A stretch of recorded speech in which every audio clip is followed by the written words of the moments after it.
obrigado. É um prazer estar aqui com vocês e participar desse ciclo de palestras, ainda mais quando o produto que se discute, o café, é uma coisa tão incorporada à nossa vida, à nossa cultura, etc. Bom, me pediram que fizesse referência ao mercado de café. Quer dizer, como é formado o segmento no qual é feita a comercialização e há o desaparecimento, né, da nossa produção, quais são as características desse tipo de mercado. Aqui eu leio esse pontinho aqui. Tá. Aqui vai para frente, aqui vai para trás. Tá.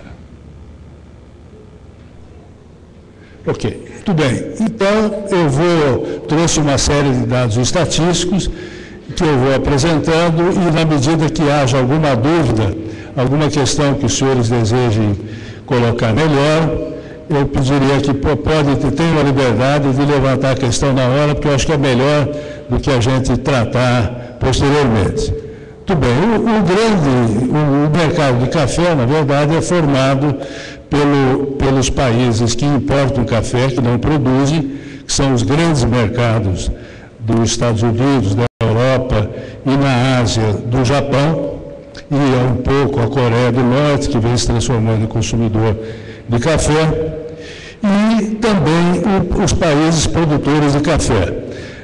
Até o passado recente, o que identificava o consumo de café era o grau de desenvolvimento da população. Quer dizer, o café era basicamente consumido nos países europeus e Estados Unidos, que é o principal mercado, e havia muito pouco consumo entre os países produtores de café. Bem, isso felizmente, se alterando. Hoje os países produtores já representam aí alguma coisa perto de 30% do café consumido no mundo e aonde vem se observando aí crescimentos muito interessantes e importantes, no sentido até de garantir mais uma parcela expressiva de demanda para a nossa produção. Muito bem. Os senhores observarem, nós estamos falando hoje, o dado vai até 2009, porque eu estou me baseando em informações, dados estatísticos da Organização Internacional do Café, e os dados de 2010, embora do Brasil já sejam disponíveis, mas na maior parte dos outros países, ao todo são 53 países que produzem café, ainda não são disponíveis. Então, os dados relativos a 2010, na verdade, guardam muita relação com com aqueles observados nos anos anteriores. Mas nós estamos falando hoje de um mercado mundial, incluindo países importadores de café e países produtores, ao redor de 130 milhões de sacas. As informações preliminares da OIC apontam para esse ano de 2010, 133 milhões de sacas. O ano de 2009, hoje, houve uma pequena retração que eu penso que foi um período em que se utilizou muito estoques existentes em países consumidores, então o volume de importação decresceu um pouco. Mas eu não creio que o volume tenha caído esse nível, não. E nos países produtores, eles observam aquilo que me referi há pouco, o volume crescente aí de consumo a cada ano.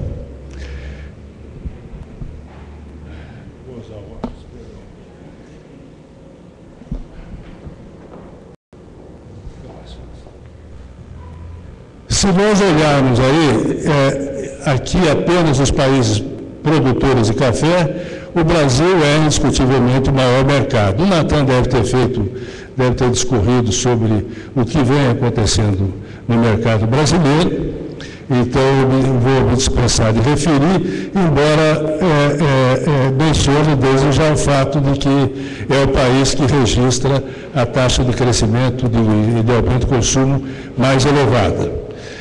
A seguir, a Indonésia é o segundo país produtor e consumidor de café. seguido do México, Etiópia, Venezuela. Felizmente, a Venezuela hoje é um grande importador de café brasileiro. Mais ou menos 50% a 55% do volume de consumo da Venezuela, provavelmente em razão das relações estreitas entre o governo brasileiro e a Venezuela, ela tem se tornado um consumidor importante. Na verdade, ela está crescendo muito as compras a partir do Brasil, porque há uma linha de financiamento favorecida, o Brasil está estimulando a ampliação das relações comerciais, então isso explica um pouco desse crescimento que vem se verificando. O curioso é que a Venezuela, até 10 anos atrás, produzia próximo de 1 milhão de sacas de café. Hoje a produção venezuelana está na faixa de 200, 250 mil sacas, então a maior parte do seu consumo provém de outros países. Muito bem. Mas, de qualquer modo, nós estamos aí falando de alguma coisa que em 2010 deve atingir 40 milhões de sacas. E um outro dado curioso também, né, nesse relacionamento do suprimento de países produtores de café, é o volume de importação entre países produtores muito grande. O Brasil, por exemplo, vende café para a Indonésia, vende para o México, a Venezuela, que eu me referi, nós vendemos para a Colômbia, o Equador vende para outros países e assim vai. Então, existe hoje um volume de comércio entre países produtores muito grande. No caso do Brasil, a legislação brasileira não permite, ou melhor, permite, mas a regulamentação administrativa não, a figura da importação de cafés. Então, é praticamente impossível, mesmo em regime de drawback, quer dizer, que seria a importação temporária para adicionar o produto brasileiro exportar, no caso do Brasil, não entra aqui café em grão verde. É possível importar o café torrado e moído, e isso vem ocorrendo.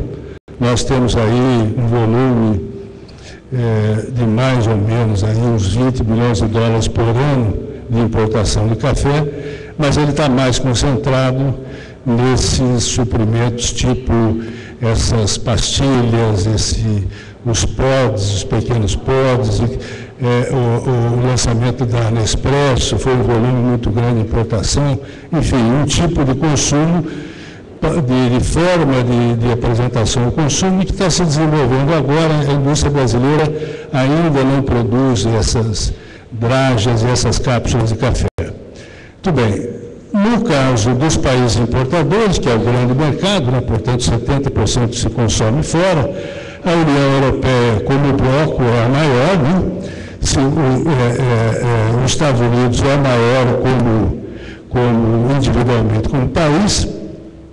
Houve uma certa estabilização no consumo europeu, em parte em razão da crise econômica, principalmente em 2009.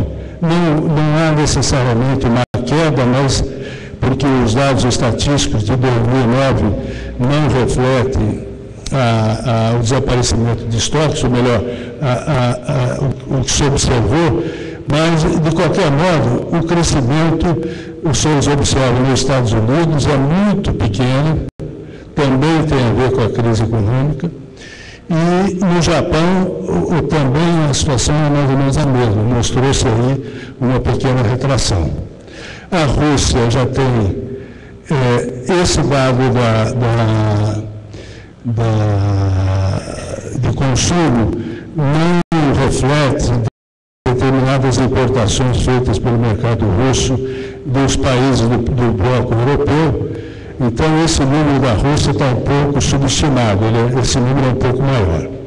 Mas, de qualquer modo, os números o maior mercado, depois disso nós temos a Alemanha como segundo maior mercado, abaixo dos Estados Unidos, e o Japão é o terceiro mercado, que é um exemplo aí de um país que introduziu o hábito de consumo nos últimos 30 anos e tornou-se aí, entre os países importadores, o terceiro mercado. Muito bem, aqui eu queria mostrar um pouco como é que está acontecendo esse como o consumo de café no mundo ocorre em termos globais, porque isso explica um pouco algumas questões que são levantadas muitas vezes, por que só se exporta café em grão verde, por que o industrializado não tem uma participação maior, essa coisa toda. Então, nós vimos aqui, entre os países que importam café, portanto, aqui não estão incluídos os países produtores, o consumo nos países produtores, mas nós temos uma série aí dos últimos 10 anos, a evolução do consumo subiu aí, como o senhor vê, de 89 milhões em 2000 para 95 milhões. O Brasil, nesse período aqui, você coloca aí, tá, por favor. Mas o Brasil, em 2000, foi uma das participações mais baixas na história da nossa cafeicultura. Ele representava 20% do suprimento mundial. A expressão aqui, café café sob todas as formas, quer se referir não só ao café verde, mas ao solúvel e o torrado moído. Portanto, nesse espaço de 9 anos, nós saímos de 20% a 32%. Esse ano, aparentemente, nós estamos próximo de 34%. Como o senhor deve ter lido nos jornais recentemente, em 2010 o Brasil alcançou recorde de exportação, foram 33 milhões de sacas, o maior volume da história. A receita foi de 5 bilhões e 700 milhões de dólares, também maior. Então foi um ano, 2010, excepcionalmente bom para o café. Mas, enfim, em termos dessa série histórica, os senhores observam um crescimento em 9 anos de 8% do mercado mundial, do mercado entre países importadores de café, e o Brasil recuperou aí 12% da sua participação no mercado. Uma outra característica interessante é que o café verde, em 2000, era 95% de todas as exportações dos países produtores, e hoje, 9 anos depois, ele representa 93%. Esses 2% foram adquiridos, aí foram participações aumentadas na faixa do café industrializado. Tudo bem? Então, temos aqui essa evolução. No caso, nesse período, o Brasil saiu de 18% do mercado do café verde e hoje tem 29%, que é mais ou menos a mesma proporção daquela que se observa quando se considera o total geral. O arábica, a variedade de café arábica, era 60% do mercado, está em 59%, que é mais ou menos, mostra uma estabilidade, o que significa que a relação entre arábica e robusta permanece a mesma, embora a opinião geral, nesse período, é que a qualidade do café aumentou no seu padrão médio, não só aqui no Brasil, mas como em vários países, o que é uma certa contradição na medida que se considera que o robusta, que é um café que não possui as características de aroma, sabor, etc., mas ele manteve a sua participação numa fase em que o consumo mundial qualitativamente cresceu. Muito bem. O industrializado, como nós vimos, que era 5%, evoluiu para 7%. Basicamente, todo o ganho está aqui no solúvel, né? O solúvel era 5%, passou a 7%. O Brasil é, entre os países produtores, o que tem o maior parque industrial de café solúvel, mas ele vem apresentando quebra. Nós tínhamos, em 1990, 11 indústrias operando, hoje existem 5. Dessas 6, 2 foram absorvidas e 4 tiveram as suas atividades encerradas. A indústria solúvel é um segmento importante para o café brasileiro, mas que tem problemas de discriminação no mercado externo, de discriminação tarifária, principalmente na Europa, que é o maior mercado, etc. E o café convencional, chamado torrado e moído, ficou aí, continua aí abaixo de 1%, o que mostra que a participação do torrado e moído no conjunto de países produtores é muito pequena. No Brasil, ele tem aí uma participação, em 2000 eram 22 mil sacas apenas, nós estamos aí na faixa, em 2009, na faixa de 107 mil, quer dizer, houve um ganho, indiscutivelmente, embora a participação ainda seja pequena. O porquê disso tem uma série de razões, entre as quais aquela que eu me referi há pouco, que é a proibição de importação temporária de café de outras origens, o que reduz as condições potenciais do Brasil se transformar numa plataforma de exportação de cafés industrializados. Quer dizer, quando a gente pensar em que o Brasil cresça, é preciso mudar uma série de coisas, cultura, e além de condições para a indústria se estruturar e, fundamentalmente, poder se internacionalizar, né, que eu acho que é uma condição sine qua non. Mas, então, o fato é que, na estrutura mundial, quer dizer, entre os 53 países que produzem e exportam café, o conjunto do produto industrializado é muito pequeno, né?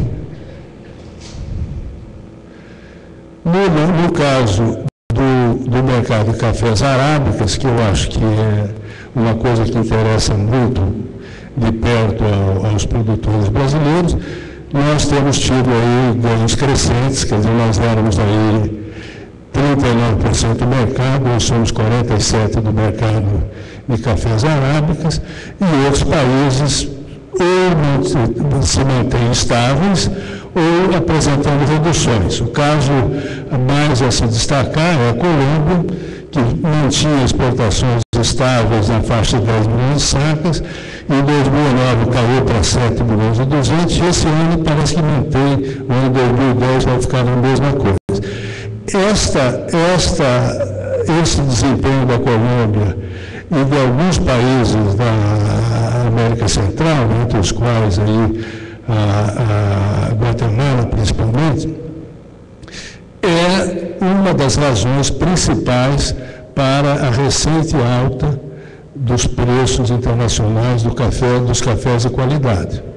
Houve a abertura do preço brasileiro, do preço interno brasileiro, aconteceu, nós temos aí os cafés de melhor bebida, de melhor qualidade, os cafés do sul de Minas, Cerrado, etc., estavam aí na faixa de 400 e poucos reais, enquanto os cafés arábicas de padrão médio, os cafés de bebida riada, rio, etc., continuam nos 200 e pouco. Quer dizer, o preço abriu muito e isso tem a ver com o espaço aberto pela redução das exportações da Colômbia e da América Central, de um modo geral. Então, a alta de preço no Brasil acabou se beneficiando, uma parte do aumento das nossas vendas tem a ver com a retração de outros países produtores, né?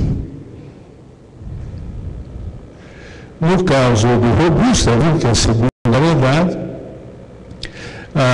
também tem havido um crescimento, embora em termos relativos ele continue com a mesma participação, e o Brasil, não obstante o fato de ser o segundo produtor mundial de Robusta, nós produzimos aí cerca de 11 milhões, 12 milhões de sacas de café da variedade Robusta, a nossa exportação é muito pequena, né? Está aí em 1, 2, 3%. E isso tem a ver com a circunstância de que nós temos aqui, internamente, uma demanda muito forte de cafés colulão. A indústria brasileira de torrefação e moagem usa muito o café dessa variedade. O nosso colulão aqui, o Robusta lá fora, usa muito essa qualidade, falam aí alguma coisa em torno de 50%, e a indústria do solúvel também utiliza a matéria, preferencialmente a matéria-prima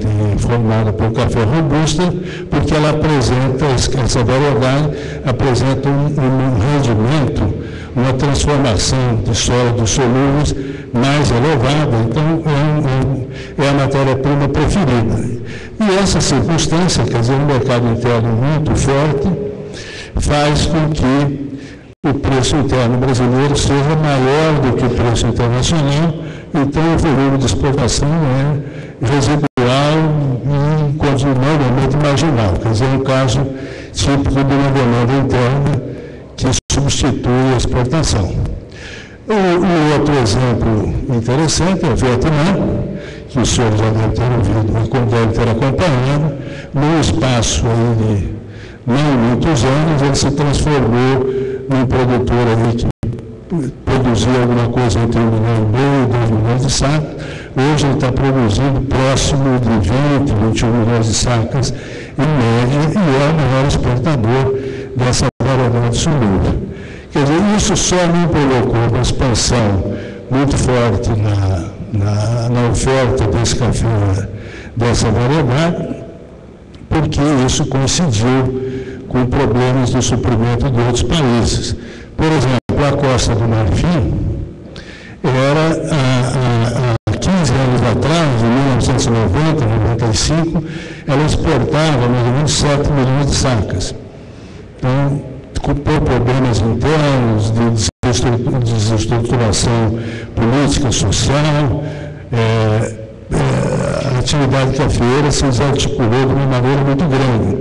A Angola, por exemplo, que era um país que exportava 3 a 13,5 milhões de sacas por ano, hoje exporta 50 mil sacas. Quer dizer, problemas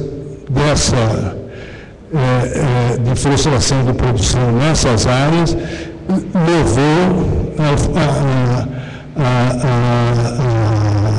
vamos dizer assim, a compensar o acréscimo de produção no Vietnã, que não desarticulou, não pressionou exageradamente o preço dos cafés coluna robusta, embora o robusta em relação à arábica corresponda a mais ou menos 60% do preço. Quer dizer, mesmo com esses problemas, no mercado internacional a arábica vale 40% acima do preço do robusta de um modo geral.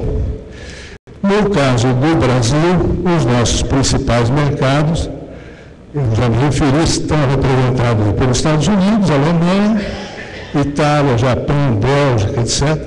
Nós vendemos para um total de 123 países e vendemos aqui, neste ano que passou aí, 2010, nós tivemos uma venda de 1 milhão de sacas para outros países produtores, principalmente para a Venezuela, e um pouco para México, Indonésia, etc. Então, esses são os nossos principais mercados, se traduzem principalmente, aliás, quase todos eles, de cafés da variedade arábica, que oferece um preço de remuneração mais alto. Aqui está aí uma expressão gráfica, os principais mercados. O mercado, por exemplo, que paga preços mais elevados, preços médios mais elevados, é o Japão.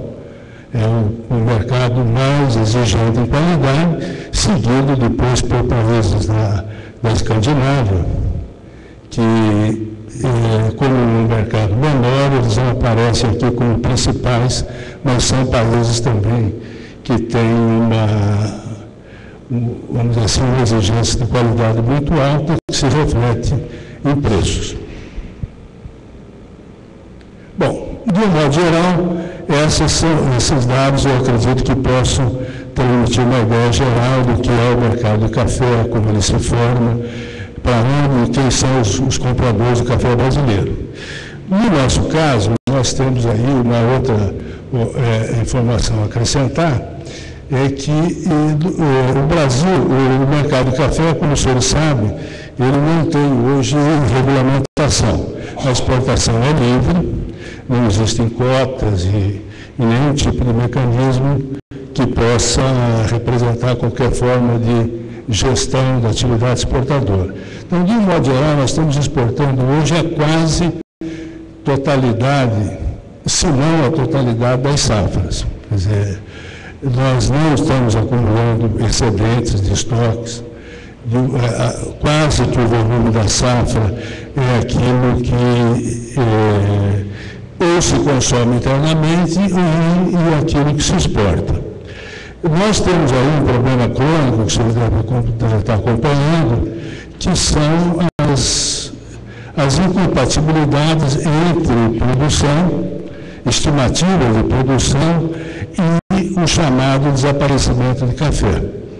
Nós temos aí, o Brasil, nos últimos anos, em 2010, por exemplo, foram 33 milhões de sacas, em 2009, 30 milhões, em 2008, 31, quer dizer, nós estamos mais ou menos entre 30 e 33. E estamos consumindo alguma coisa em torno de 18, a previsão da BIC para esse ano passou de 19. Então, quer dizer que o desaparecimento de café através do consumo atinge aí próximo de 50 milhões de sacas. Na safra passada, a Conab estimou em 47. Então, obviamente, nós não tínhamos estoques excedentes que pudessem ter compensado essa perda.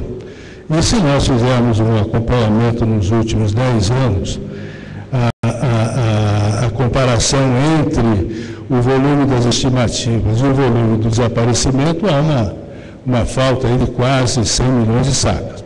Então, nós temos ainda um processo, um problema de quantificação do volume das nossas safras. Né? Trabalha-se muito com quantidades aproximadas. Mas o fato é que tudo indica, pelas informações disponíveis do mercado, que o Brasil praticamente exporta e consome quase que os números que representam a produção. Então, isso significa que não tem havido acumulação, como foi no passado. Isso é bom de um lado, não é bom de outro, né? Mas o fato é que o crescimento da participação brasileira nos mercados depende basicamente de nós continuarmos sustentando níveis elevados de produção. O nosso parque cafeeiro ocupa aí cerca de 2 milhões de hectares e se nós falarmos em produção de 50 milhões, 52 milhões de sacas, isso quer dizer uma produtividade de 25, 26 sacas. Quer dizer, embora nós tenhamos indiscutivelmente um parque produtor moderno, uma pesquisa muito atualizada, mas existe, portanto, espaço para permitir aumentos da produção a partir sem implicar necessariamente em expansão da área. Quer dizer, o aumento de produtividade é capaz de permitir que o Brasil continue a sustentar essa participação do mercado. De um modo geral, as estimativas são de que o consumo mundial, incluindo os países produtores, deve crescer aí em torno de 1,5% ao ano, o que, considerando 130 milhões de sacas, representa aí cerca de 1.600.000 sacas a mais todo ano. Então, existe espaço para que a produção brasileira cresça de modo a garantir essa participação. Aonde há uma característica muito importante na nossa produção é a circunstância de que a nossa qualidade vem melhorando de uma maneira muito pronunciada. Quer dizer, o uso do sistema de novas formas de preparo, como cereja descascado, despolpamento e um maior cuidado na preparação do nosso café tradicional, café natural, tem garantido ao mercado, tem sido uma garantia de acesso a vários mercados mundiais novos. Certo? Quer dizer, a circunstância, por exemplo, de nós termos substituído Colômbia, que é um país que tem uma tradição de qualidade, etc., mostra a vitalidade da produção brasileira do que respeita à qualidade. Então, Hoje, por exemplo, uma preocupação muito importante na política cafeira reside na melhoria de qualidade, não só como fator de mercado, de melhores preços, mas, acima de tudo, de proporcionar um aumento da renda interna no setor de produção. Em linhas gerais, esse é o mercado. Eu fico à disposição de vocês, caso existam algumas dúvidas, alguma questão que eu possa ter passado muito rápido, mas em termos gerais, é isso aí que a gente viu. Muito obrigado pela atenção de vocês.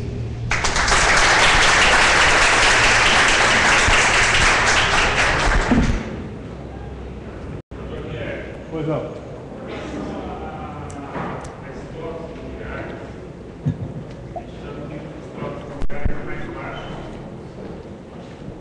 Nós estamos com os estoques mundiais mais baixos da história e quebra na Colômbia da produção. Qual a perspectiva que o senhor tem?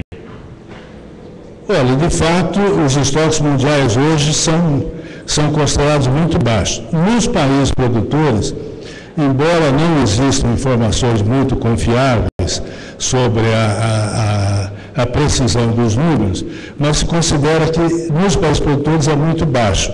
Nos países importadores, que é um estoque mais visível, porque ele é certificado em bolsa em muitos casos e as informações estão disponíveis, hoje ele gira em torno de 20 a 21 milhões de sacas, que corresponde a mais ou menos 3 meses de consumo, que é considerado um dos estoques mais baixos. Então, existe do lado da produção está havendo nos últimos anos um bom equilíbrio entre o que se produz e o que se consome. Então, não há também no mundo nenhuma perspectiva, hoje, nas condições atuais, de expansão muito elevada da produção. Então, a gente está vivendo um momento, já há alguns anos, de adequação entre o que se produz e aquilo que se consome.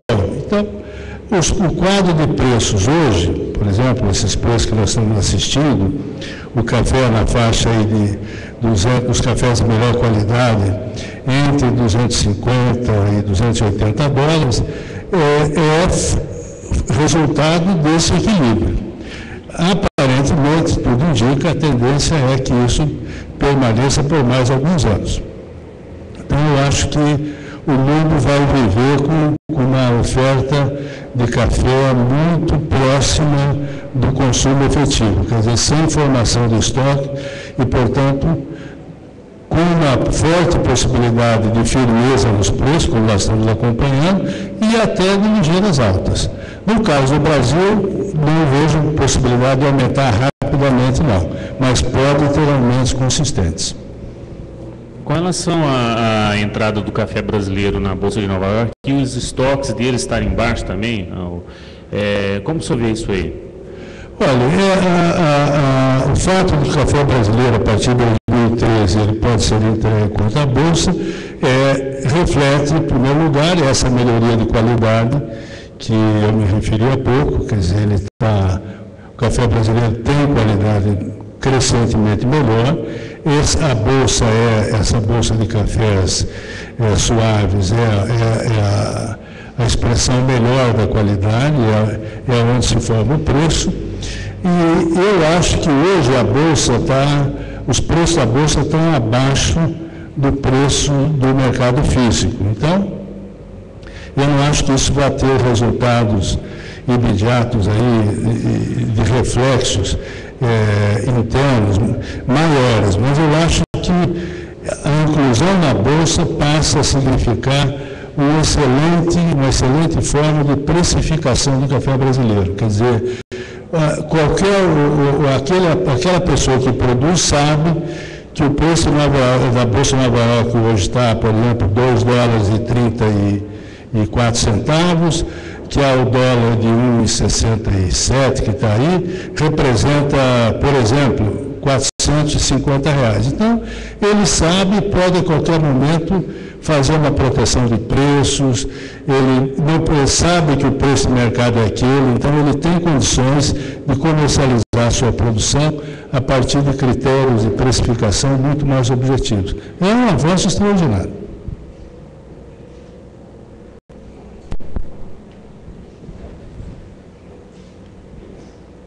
O senhor disse que, eu sei um pouco também, que na década de 70 nós tínhamos 11 indústrias de café solúvel e hoje só temos 5. Qual foi o motivo dessas indústrias de café solúvel encerrarem a produção?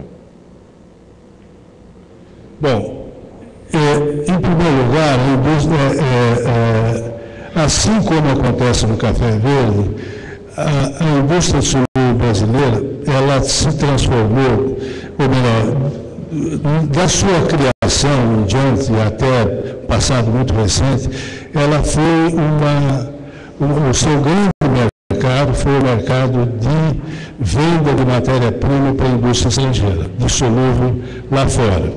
Então, 85% a 90% da indústria brasileira de solúvel, a produção, era vendida para fábricas de solúvel lá fora, que ligavam, faziam blend do solúvel brasileiro com o seu solúvel e cumpriam o seu padrão. Então, muito pouco foi vendido ao consumidor final, principalmente sob forma de embalagem. Hoje melhorou um pouco esse quadro, certo? Hoje, mais ou menos 35% da produção brasileira de solúvel, ela já é em embalagem final diretamente ao consumidor. Nesse período, quer dizer, a indústria se defrontou com preços de comercialização que não eram rentáveis. Então, ela não investiu substancialmente, quer dizer, não renovou seu parque industrial, salvo algumas exceções, que são essas que ainda estão aí, né? Que indústrias que substituíram equipamento, se modernizaram, passaram a ofertar outros produtos, aglomerados e outras formas de comercialização, e isso as manteve no mercado. Hoje em dia, por exemplo, a indústria enfrenta um grande problema, que é a discriminação tarifária na Europa. O solúvel brasileiro lá paga um imposto de entrada de 9% sobre o valor bruto, valor CIF. É o único país que paga esse tributo, nenhum outro produtor de solúvel paga. Então, a indústria brasileira está praticamente marginalizada do principal mercado do solúvel, quer dizer, ela não é competitiva lá. Então, ela estabilizou a sua produção nesse nível que está aí, em torno de 3 milhões de sacos, mas enfrenta problema de obsoletismo industrial, de necessidade de investimento, salvo algumas, que se modernizar. E, aos poucos, foram perdendo espaço no mercado e fechando portas.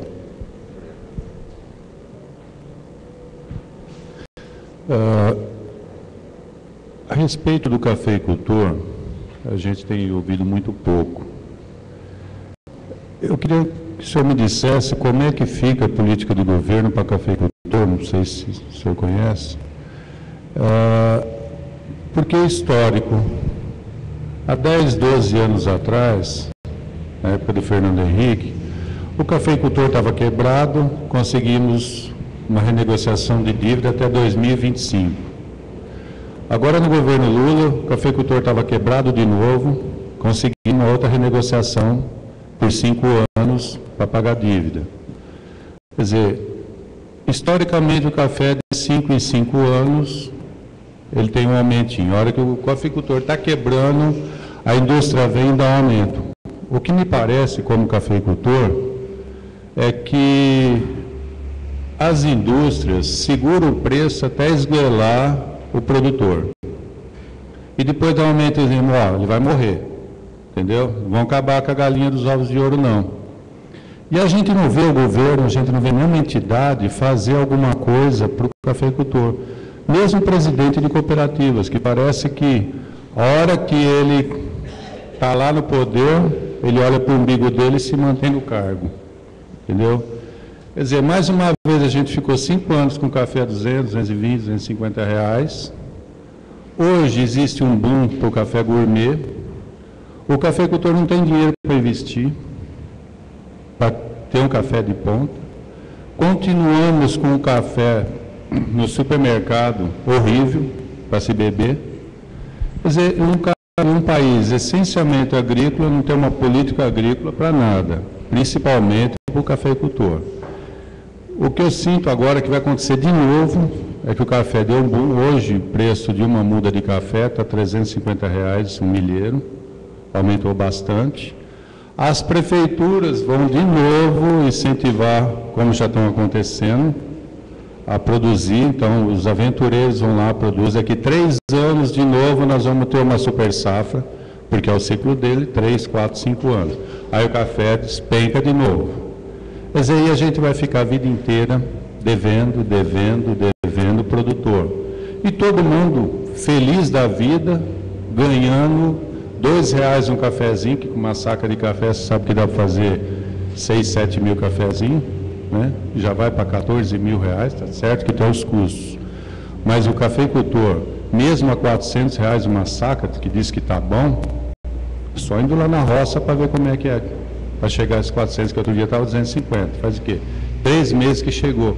E a gente não vê ninguém falar nada. Mesmo as cooperativas, e fica essa coisa, essa ladainha. O que eu estou sentindo, não sei se é isso, porque eu também fiz isso, eu estou fazendo, eu pus uma torrefação dentro da fazenda e estou verticalizando para sobreviver, porque nesse preço não dá. Então, eu tenho um café de ponta, que ia para uma cooperativa pagar café, ia para o Japão durante 10, 15 anos. Às vezes a gente nem sabe a qualidade do café da gente. Hoje que a gente está sabendo que dá para mandar para laboratório, entendeu? Então a exigência da qualidade está grande. Mas o respaldo lá para trás, para o café, vem um incentivo. O governo do PT encheu o rabo de dinheiro de todo produtor, só que não deu preço. Garantiu uma crise aí inteirinha. De soja, de milho, de tudo. E de café. Então, como é que o senhor vê isso? O que pode acontecer agora para frente? Como é que a gente vai recuperar isso? Não é com R$ 400 uma saca de café não, que está maravilhoso. Ó, subiu, hein? Inflacionou, vai inflacionar, olha. Não recuperou o preço que deveria ser. Porque o dólar baixou, o Lula, nos 5 últimos anos, mais que dobrou o salário mínimo. Isso tudo foi para a roça. Os insumos foi tudo para a roça, e ali o pessoal é esgoelado. Então, eu queria que o senhor me dissesse o que é que pode acontecer para frente. O cafeicultor investe, não investe, deixa do jeito que está esgoelado, arranca. Eu arranquei um monte. Estou vendo que a cana está encostando em toda a região boa ali da região do Cerrado. Eu só estou de café, o resto foi tudo arrancado. E continua arrancando, acho que é por isso que está subindo. Obrigado. Olha, você tem razão aí em vários pontos que você frisou. De fato, o preço ficou muitos anos nos R$200 aí. Indiscutivelmente, os insumos de produção subiram. A mão de obra, por exemplo, que é praticamente 50%, ou próximo disso, né? Em termos reais, subiu o que a gente sabe que subiu aí nos últimos anos, salário mínimo, essa coisa toda. Então, isso e a maior parte dos nossos insumos subiram. Então, o custo de produção hoje é muito maior do que foi em anos anteriores. Quer dizer, existem vários estudos aí que vão desde R$280 o custo de produção do arábica até R$400. Então, isso eu acho que explica um pouco o que aconteceu nos últimos anos. Se você está lembrado, dos anos 95, 96, teve lá ainda, foi acho que a última vez geada, 94, 95, os preços deram uma subida extraordinária, chegaram aí internamente $260, $270, coincidiu com o fato de que os países produtores tinham limpado com o fim da OIC, do acordo, tinham exportado tudo, então, nessa ocasião, os preços deram uma expansão muito grande. Certo? Acho que foi o último a grande alta de café. Nessa ocasião, o que ocorreu? O Brasil, e isso entenda-se o cafeicultor, praticamente mudou o parque produtor inteiro.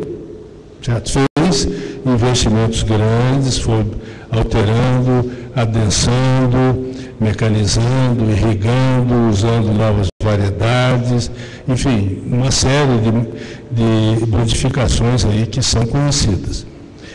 O preço do café, 95, 96, que foi a grande alta, como eu disse, chegou a 270, 280 e levou a essas transformações.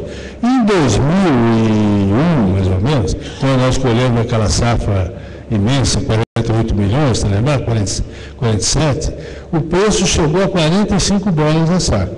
Quer dizer, caiu 5 vezes. O que aconteceu no mundo todo? A maior parte dos países tiveram que ajustar a sua produção. Quer dizer, o Vietnã cresceu nesse período porque é uma economia socialista. Quer dizer, o pessoal lá produziu em termos subsidiados, essa coisa toda. No redondo mais dos países, praticamente todos eles diminuíram a produção. Porque o preço, 45 dólares naquela ocasião, talvez tenha sido o preço aí de liquidação, de fechar a porta. Aqui no Brasil, você tem razão, o incentivo do crédito, que o governo deu muito crédito, o Funcafé tinha um caixa muito grande e ele subsidiou o crédito, quer dizer, taxa de juros mais ou menos baixa, botou muito café e botou muito recurso em mãos dos produtores, o que o levou agora, 2 anos atrás, a prorrogar, renegociar dívidas e aquela coisa toda. Nesse período, o que aconteceu? De 2001, 2002 para cá, o preço começou devagar e se ajustando. E ele veio subindo, não teve, tirando agora aí esse mês de junho, julho, que ele deu grande pulo por causa da Colômbia, essa coisa toda, mas ele veio vindo, não crescendo, o preço foi sempre subindo. Certo? E o Brasil foi um dos países, talvez o único, exceção ao Vietnã, que nesse período todo, desde o preço, veio subindo a produção. Estimulado pelo crédito, mas subindo a produção, foi crescendo. Nós produzimos em 2000, por exemplo, ou melhor, em 1995, 25, 26 milhões de sacas. Hoje nós estamos fazendo safra média de 45, 47, por aí. Estimulado pelo crédito, você tem toda a razão. Agora, o que aconteceu? Nesse período, a cafeicultura brasileira se transformou. Você tem hoje produtividades de 13, 14, 15 sacas e de 70, 80 sacas. O pessoal que ficou, ou porque a cafeicultura de montanha, porque utiliza muita mão de obra, pouca capacidade de mecanizar, irrigar, de resolver o problema de seca, adensamento de área, esse pessoal, infelizmente, de verdade, no conseguir não tem mais como continuar a atividade. Certo? Quer dizer, lavoura que produz abaixo de 22, 23 sacas por hectare, não tem a menor condição de ficar, mesmo a esses preços que estão aí, que são altos no sentido porque ele reflete, são os cafés finos. Ele não é o grosso da produção brasileira, ele representa 25% no máximo do que se produz, 30% que se enquadra nessa faixa de preço. Então, hoje existe essa realidade, quer dizer, você tem do lado uma parcela do nosso parque produtor que não tem condição de competir, certo? Então, agora, o que fazer nessa situação, inclusive na medida que interessa ao Brasil manter a sua participação no mercado. Tudo indica que nos anos próximos o café vai continuar tendo bons preços e tal, mas se não se conseguir, aqueles produtores que não têm possibilidade de atingir esses níveis de produtividade, isso não é simplesmente, não estou falando de incompetência, estou falando de limitação de aonde você não pode mecanizar. Doutor, dificilmente, ou você produz um café de alta qualidade, um café finíssimo, onde você pode agregar valor, ou não tem condição. Certo? Agora, o que é preciso é esse programa de recomposição, de débitos passados, etc., tem que continuar. Tem que ser feito como uma forma de permitir até uma saída para aqueles que não têm condições, pela estrutura da sua produção, de competir. Acho que é por aí. Não sei se eu coloquei em linhas gerais os pontos que você citou, mas eu acho que, e hoje, você não tem quer dizer, você influir no mercado, quer dizer, o mercado hoje, se você me permite, não é o que a indústria quer pagar, é a relação entre oferta e demanda. Quer dizer, a indústria de lá fora, por exemplo, teve uma coisa que ajudou muito lá, que ajudou para eles, né? É que quando o preço da matéria-prima despencou, e isso aconteceu em 4, 5 anos, né? De 1998 até 2001, 2002, eles foram capazes de segurar a sua margem. Quer dizer, caiu o preço, eles compravam café mais barato, mas o preço do consumidor, durante muito tempo, permaneceu lá em cima. Não é o caso da indústria brasileira, mas lá fora isso manteve a lucratividade dessas indústrias. Quer dizer, eles tiveram um período em que a matéria-prima caiu e eles continuaram a manter, ou melhor, caiu também, o preço do consumidor acabou caindo, mas com uma defasagem de tempo lá para frente. Né?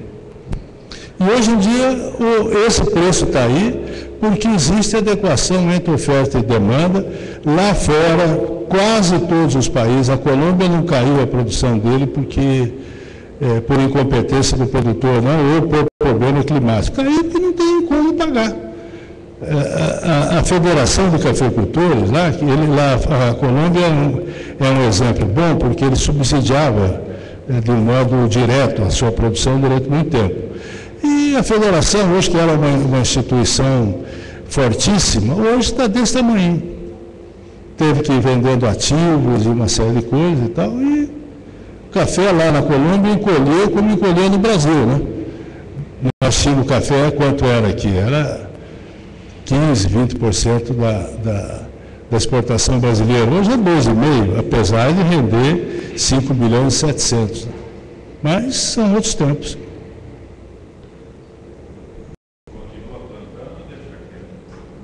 Olha, eu acho que do Lugar pode ver, mas eu acho que aqui, aonde seja possível mecanizar, se possível irrigar, uma forma de ocupação de área intensa, através de adensamento e tal, eu acho que o café vai continuar sendo um bom negócio. Agora, uma cafeicultura sem essas condições, eu acho que, mesmo com esses preços, dificilmente vai se manter. Guilherme Edivaldo Atreviolo Café. Eu estou com uma curiosidade em relação ao café robusta.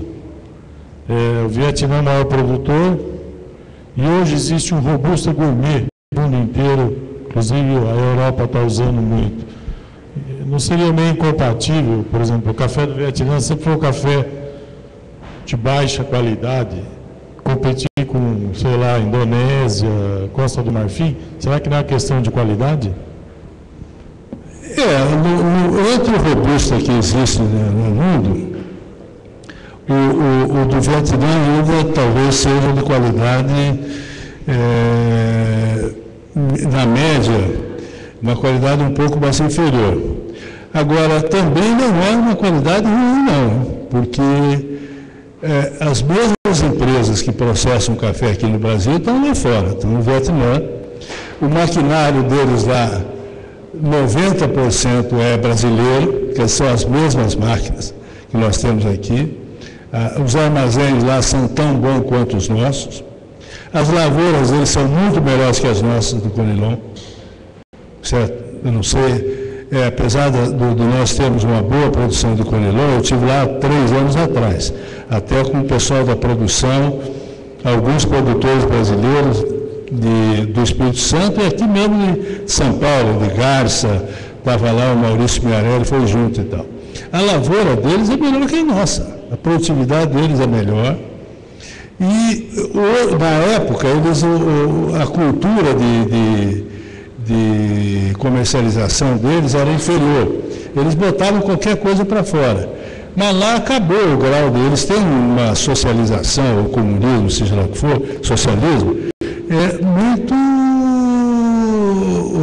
hoje, muito mais realista. Não é mais aquele troço eles abriram, a exportação pode ser feita por qualquer empresa, até pelos próprios produtores.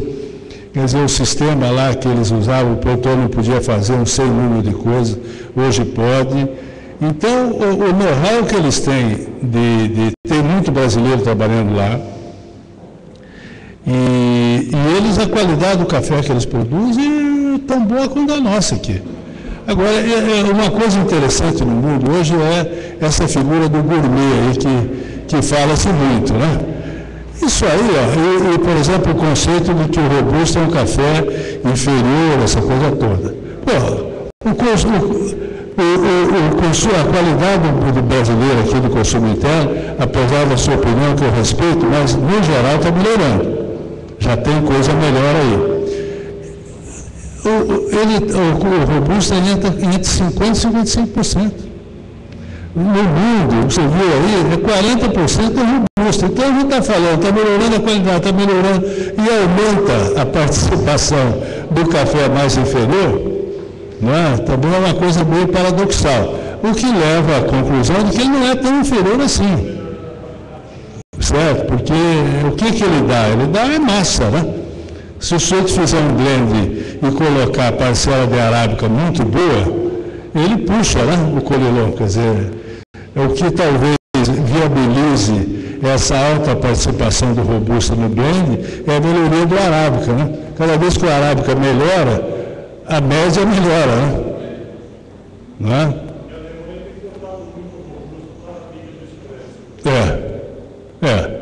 Você vê que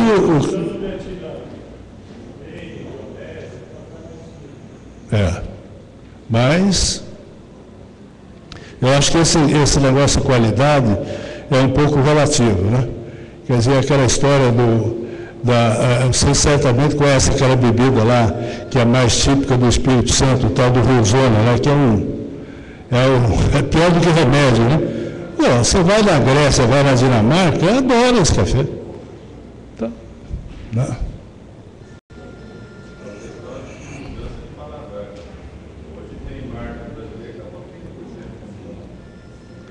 Tem.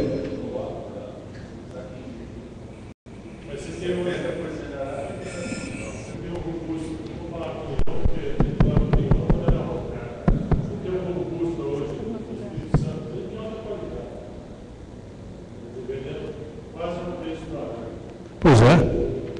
Eles têm hoje eles têm no Espírito Santo, em vários lugares, que eles estão fazendo, despertando o colilão. E fazendo cereja descascada do colilão.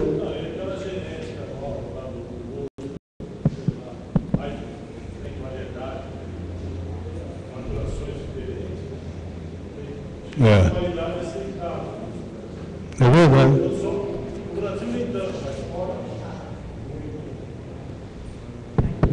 Isso aí.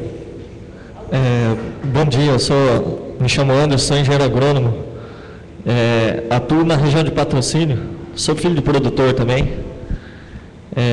Hoje eu dou assistência para 77 clientes, né? 77 produtores. O que a gente observa na região lá é que até então o governo nosso nunca tinha feito uma garantia de preço mínimo para café. Né? E esse ano a gente teve contratos que o governo fez com o produtor. Para o senhor ver, a gente tem contrato firmado a R$ 277 a saca. O senhor vê isso como uma estratégia do governo para que eles têm os seus analistas de mercado, né? O governo brasileiro tem.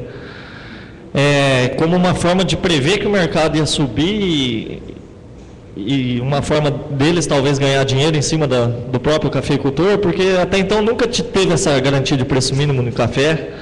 E todo produtor que a gente observa que na hora que que está colhendo seu café, ele pensa assim, eu devo comercializar agora, devo armazenar para mais para frente.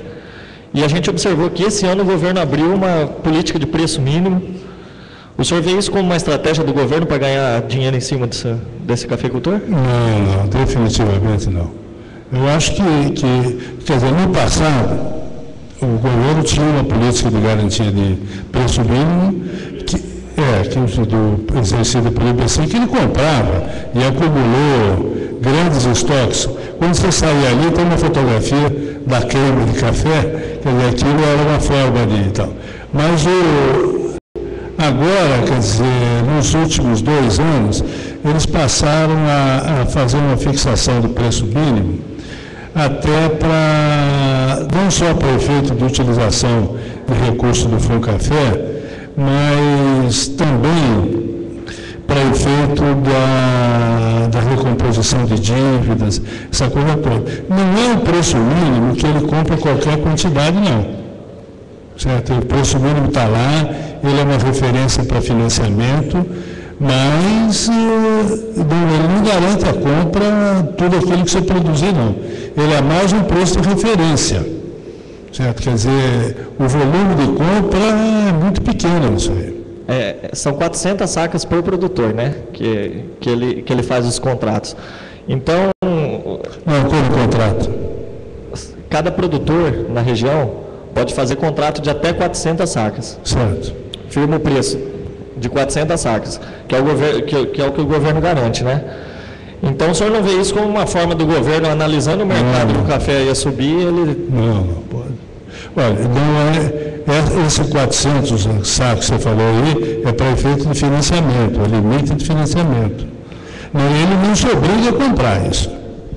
Tá? Não há, e todo ano ele faz uma fixação do preço mínimo, que serve como referência para financiamento de bancos, essa coisa toda. Se na venda ao café, se você quiser, por exemplo, vender esse café ao governo, ele precisa destacar o orçamento, que não tem, certo? E você não tem essa garantia de que ele vai comprar. Ele fez programas específicos de opção, no qual ele dava uma quantidade, certo? Eu compro até, nesse ano, por exemplo, não eram 400, foram 100 sacas. Ele comprava, o último que foi em 2009, ele comprava 100 sacas por produtor, mas você tinha que comprar opção. Ele lançava opções através das quais ele dava o direito àquele que comprasse a opção de entregar café ao preço de referência. Na época era 260, hoje está 270. Mas não é uma política de preço mínimo necessariamente. Tá? Ela está ligada a opções, programa de opções. Em 2009 ele comprou 1 milhão e pouco dentro desse programa. Normalmente ele executa isso através das cooperativas. Obrigada. Muito obrigado. Agradecemos a presença do senhor Guilherme Braga.